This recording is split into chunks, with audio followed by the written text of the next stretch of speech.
সাইয়েদনা মুসা আলাইহিস সালামকে মারার জন্য পেছন থেকে হামলা করা হলো। সাইয়েদনা মুসা আলাইহিস সালাম লোহিত সাগরের দিকে দিলেন একটা দৌড়ে, দৌড়াতে দৌড়াতে সামনে লোহিত সাগর। আল্লাহর কাছে চোখের পানি ছেড়ে দিয়ে ডেকে বলেন, আল্লাহ, সামনে বিশাল লোহিত সাগর, কেমন করে পার হব?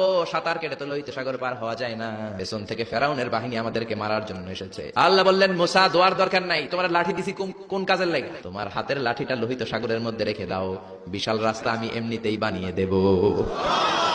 সাইয়েদনা মুসা আলাইহিস সালাম লাঠি ফেললেন, লোহিত সাগরের এক মাথা থেকে আরেক মাথা বিশাল রাস্তা, বিশাল লোহিত সাগরের রাস্তা হয়ে গেল। সাইয়েদনা মুসা আলাইহিস সালাম আল্লাহর শুকরিয়া করে বনি ইসরাইলের মুমিন বান্দাদেরকে নিয়ে, তার কর্মীদেরকে নিয়ে, তার অনুসারীদেরকে নিয়ে, তার সদস্যদেরকে নিয়ে রওনা হলেন। দৌড়াতে দৌড়াতে লোহিত সাগরের এই মাথা থেকে ওই মাথা চলে গেলেন। ফেরাউন ইন দ্য মিন টাইমে চলে এসেছে তার বাহিনী নিয়ে। এসে দেখে, মাশাআল্লাহ, এত সুন্দর রাস্তা, আমার এই সামনের ব্রিজটা পার হয়ে যাও, মুসাকে খপ করে ধরে নাও, আল্লাহকে দ্বারা ধরাইতেছি আমি। ফেরাউনের অর্ডার শুনে সেনাবাহিনীরা লেফট রাইট করে মার্চ করতে শুরু করলো। যেতে যেতে ব্রিজের এই মাথা থেকে ফেরাউন সহ সৈনিকেরা যেতে যেতে ব্রিজের মাঝ বরাবর যখন চলে এসেছে, আল্লাহ মুসারে ডেকে বললেন, ও মুসা, অ্যাকশন নিবার মনে চাই কিনা? মুসা নেই বললেন, মনে চায়। আল্লাহ বললেন, অ্যাকশন নিতে চাইলে আর দেরি করা যাবে না, লাঠিটা তোলো। সুবহানাল্লাহ কইবেন না?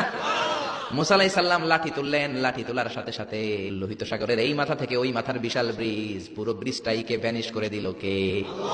উদাও, কোনো ব্রিজ নাই, শূন্যের মধ্যে সবগুলো থপাস থপাস করে পানিতে পড়তে শুরু করেছে। পানি খেতে খেতে পেট এত বড়। এবার হাত তুলে কয়, আমি ভালো মানুষ, আমি ঈমান আনলাম। বনি ইসরাইলের লোকেরা যার প্রতি ঈমান এনেছে, মুসার রব, হারুনের রব, ওই আল্লাহর ছাড়া আমি কাউরে মানি না। আল্লাহ বললেন, no, the time is up.